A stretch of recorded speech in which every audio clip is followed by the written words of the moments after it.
বিপদে পড়লে কেমন করে নিজেকে আল্লাহর কাছে সঁপে দিতে হয় আসুন সাইয়েদনা ইব্রাহিম আলাইহিস সালামের জীবনী থেকে জানি। আল্লাহর খলিল ইব্রাহিম আলাইহিস সালাম আমাদের মতো সমাজ ব্যবস্থা পায় নাই। আমরা জন্মের পরে আমাদের কানের ভেতরে আজান দিয়েছে কে? একামত দিয়েছে কে? আমাদের বাপ দাদারা আমাদের কানে আজান দিয়েছে কি? দেয় নাই। আমাদের জন্মের পরেই তো আজান, একামত, বাড়ির পাশে মসজিদ, প্রতিদিন আজান, জুমার খুতবা, প্রতি মাসে মাসে তাফসিরুল কোরআন মাহফিল, মসজিদ, মিনারা, অভাব নাই। ঠিক কিনা বলেন? আপনি যেই সুন্দর ইসলামিক এনভায়রনমেন্ট পেয়েছেন, আমাদের ইব্রাহিম খলিল উনিও কি এরকম পেয়েছিলেন? হ্যাঁ, উনি জন্মের পর পরে ওনার কানে আজান দিছে কেউ? আমার প্রিয় ভাইরা, আগা গোড়া একটা শিরকি পরিবেশ উনি জন্মগ্রহণ করেছেন। উনি ছাড়া ওই তল্লাটে একজনও আল্লাহর উপর বিশ্বাসী নাই। কল্পনা করতে পারেন? গোটা তল্লাটে, গোটা দেশে বিশ্বাসী মুমিন, আল্লাহর উপর বিশ্বাস স্থাপনকারী কয়জন? সবাই বলেন কয়জন? বাকি সব মুশরিক। বাকি সব মুশরিক নিজের সাথে নিজে শক্ত বোঝাপড়া করে, অ্যানালজি করে, সেলফ কনভারসেশন করে উনি মহা সত্যের সন্ধান পেয়েছেন। উনি আকাশের তারা দেখে ভাবে মনে হয় এটাই আমার খোদা, পরে দেখে তারা নাই, মনে মনে বলে না তাইলে এটা না। আবার চাঁদ দেখে বলে চাঁদটা বড় মায়া লাগে, মনে হয় এটাই আমার রব, পরে দেখে চাঁদও নাই, কয় না এটা না। এরপরে দ্বি প্রহরের জলজলে সূর্যটা খা খা করে গোটা পৃথিবীটারে রৌদ্র দিয়ে তাতিয়ে রাখে। তিনি ভাবলেন মনে হয় এটাই আমার রব, কারণ এটাই তো সবচেয়ে বড়। কিন্তু বিকেল বেলা ওই সূর্যটাও যখন চলে যায়, সাইয়েদনা ইব্রাহিম বলে না এটাও তো নাই, আমার খোদা যদি আমারে ছেড়ে চলে যায়, বিপদে পড়লে আমারে উদ্ধার করবে কে? এভাবে নিজের সাথে অ্যানালজি, সেলফ কনভারসেশন করতে করতে করতে তিনি মহা সত্যের সন্ধান পেয়েছেন। সুবহানাল্লাহ পড়েন। সব শেষে তিনি ডিসিশন নিয়ে ঘোষণা দিলেন, ইন্নী ওয়াজ্জাহতু ওয়াজহিয়া লিল্লাযী ফাতারাস সামাওয়াতি ওয়াল আরদা হানিফান ওয়া মা আনা মিনাল মুশরিকিন।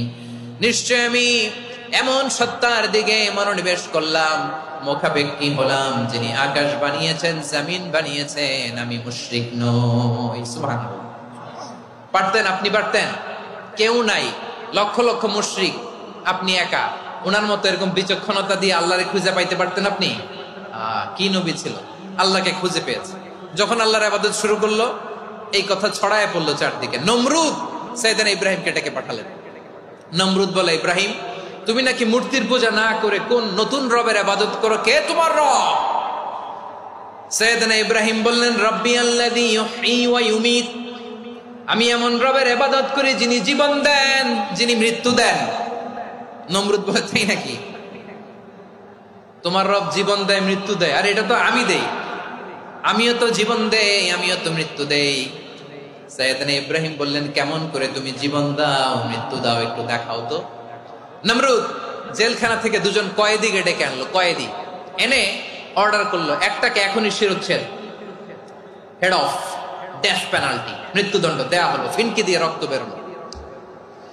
নমরুদ বলে, দেখো দুজনকে ধরে আনলাম, একজন কয়েদিকে দিলাম ডেথ পেনাল্টি, মৃত্যুদণ্ড, ওরে মৃত্যু দিলাম। আরেকজন যে দাঁড়িয়ে আছে, চাইলে ওরেও আমি মৃত্যুদণ্ড দিতে পারি, কিন্তু না, ওরে আমি দিব না, ওরে আমি বাঁচাইয়া দিলাম, ছেড়ে দিলাম, মানে জীবন দিলাম। দেখো ইব্রাহিম, তোমার চোখের সামনে একজনরে মৃত্যু দিলাম, আরেকজনরে জীবন দিলাম। আপাত দৃষ্টিতে তাই তো, একজনরে তো জীবন দিল, আরেকজনরে মৃত্যু দিল। সাইয়েদনা ইব্রাহিম এবার বিপাকে পড়ে গেলেন। কিন্তু এক একজন নবীকে আল্লাহ এমন উইজডম, বিচক্ষণতা দিয়ে এই জমিনে পাঠিয়েছেন। মুহূর্তের মধ্যে আল্লাহর খলিল ইব্রাহিম বললেন, ফাইন্নাল্লাহা ইয়াতি বিশ-শামসি মিনাল মাশরিকি ফাতি বিহা মিনাল মাগরিব ফাবুহিতাল্লাযী কাফার। আল্লাহর খলিল ইব্রাহিম বললেন, নমরুদ বুঝলাম তুমি জীবন দাও, মৃত্যু দাও, দেখলাম, কিন্তু আমার রব, আমার আল্লাহ প্রতিদিন সকালবেলা উষা লগ্নে ওই পূর্ব দিগন্ত থেকে সূর্যটাকে উদিত করেন, সাঁঝের বেলা, বিকেল বেলা, কুথুরি লগ্নে, সন্ধ্যা বেলা ওই দ্বিপ্রহরের জল জলে সূর্যটাকে পশ্চিম দিগন্তে ডুবিয়ে দেন।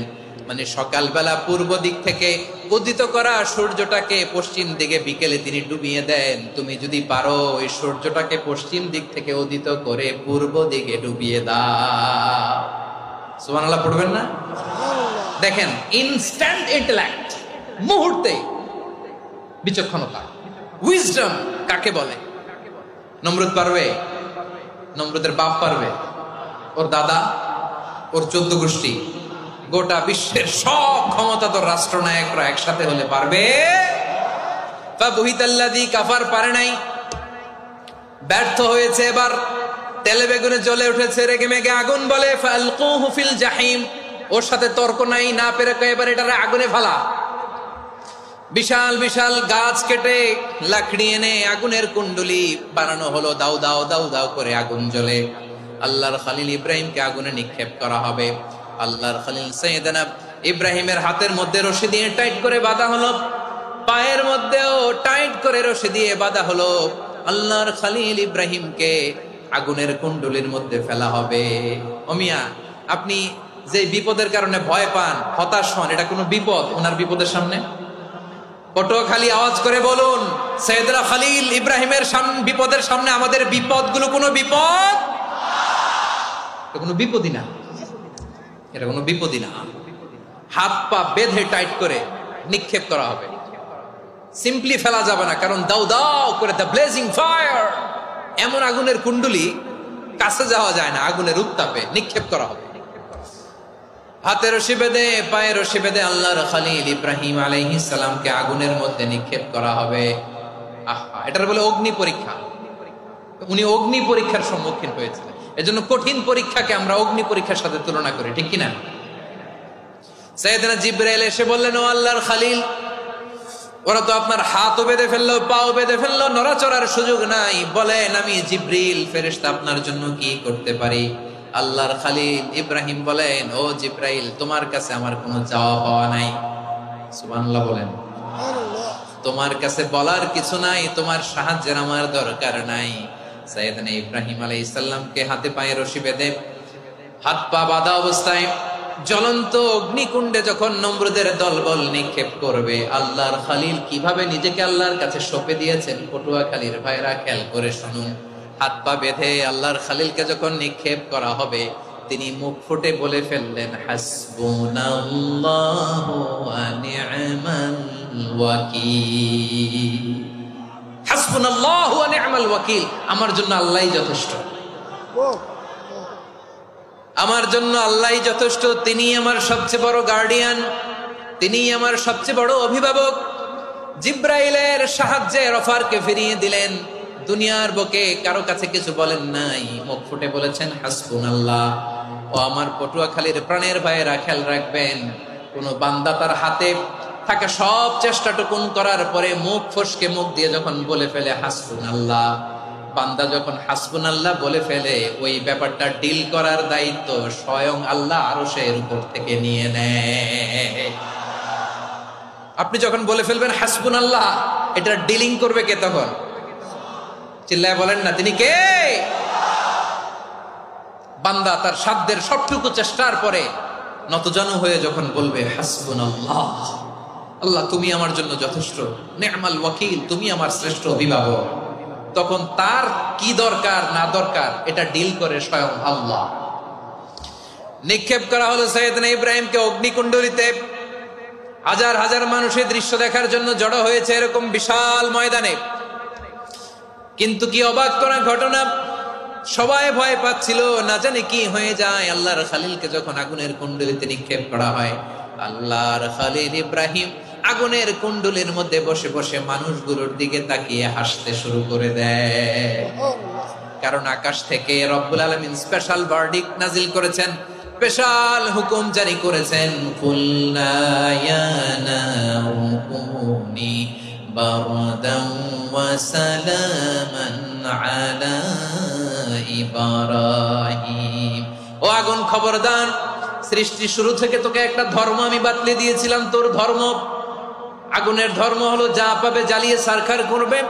আল্লাহ বলল, ও আগুন, তোর ধর্ম দিয়েছিলাম, তুই সব জ্বালিয়ে পুড়িয়ে সারখার করে দিবি। কিন্তু ক্ষণিকের জন্য আমি তোর জ্বালিয়ে দেওয়ার ক্ষমতাটাকে কেড়ে নিলাম, জ্বালিয়ে ভস্ম করে দেওয়ার ক্ষমতা আমি কেড়ে নিলাম। কুনি বারদান, ঠান্ডা হয়ে যা, কিন্তু এত বেশি ঠান্ডা হবি না আবার আমার ইব্রাহিমের জন্য সর্দি লেগে না যায়। সুবহানাল্লাহ, এত আস্তে বললে হবে? কুনি বারদান, বারদ মানে বরফ, ঠান্ডা, ঠান্ডা হ, কিন্তু এত ঠান্ডা হবি না যাতে আমার ইব্রাহিমের কষ্ট হয়। আগুন বলে আল্লাহ একবার বললাম ঠান্ডা হ, আবার বলো এত ঠান্ডা হবি না যাতে খলিলের সর্দি না লাগে। কেমন ঠান্ডা হব, কেমন এনভায়রনমেন্ট তৈরি করে দেব বলো। আল্লাহ বললেন সালামান আলা ইব্রাহিম, আমার খলিল, আমার কলিজা, আমার ইব্রাহিমের জন্য তুই জান্নাতের গুল বাগিচা হয়ে যা। ও ভাই, নবী মুসার মতো ঈমান হলে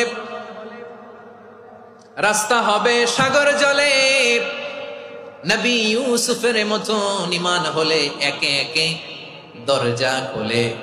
নবী ইব্রাহিমের মতো ঈমান যদি আজও থাকে বিদ্যমান, অগ্নিকুণ্ডে দেখতে পাবে খুবসুরত এক ফুল ভাগা। কুলনা ইয়া নারু কুনি বারদান ওয়া সালামান আলা ইব্রাহিম। বান্দা যখন মুখ দিয়ে বলে হাসবুনাল্লাহ, আমার আল্লাহ আমার জন্য যথেষ্ট, এই বলে যখন নিজেকে সঁপে দেয়, তার কি লাগবে ওই দায়িত্ব স্বয়ং নিয়ে নেয় কে? সবাই বলেন স্বয়ং নিয়ে নেয় কে? তাহলে আমার প্রিয় ভাইরা, বিপদের শুরুতেই আমরা বলবো ইন্না লিল্লাহ। শুরুতে কি বলবো? এরপরে যেই বাক্যটা পড়ে নিজের পরিস্থিতিকে আল্লাহর দরবারে সঁপে দিব, সেটা হচ্ছে হাসবুনাল্লাহ। সেটা কি? বিষ্ণু বলেন লা ইয়াজালু লিসানুকা রাতাবান মিন যিকরিল্লাহ, সব সময় আল্লাহর স্মরণ দিয়ে, জিকির দিয়ে জিহ্বাটারে সিক্ত রাখো। আর শয়তানু জাসিমুন আলা কলবি ইবনে আদম, শয়তান বনি আদমের কলবে খামচি মেরে বসে থাকে। ফাইদা যাকারাল্লাহ খানাসা, মানুষ যখন আল্লাহ স্মরণ করে জিকির করে শয়তান দৌড়ে পালায়। ওয়া ইদা গাফালা ওয়াসওয়াসা, যখনই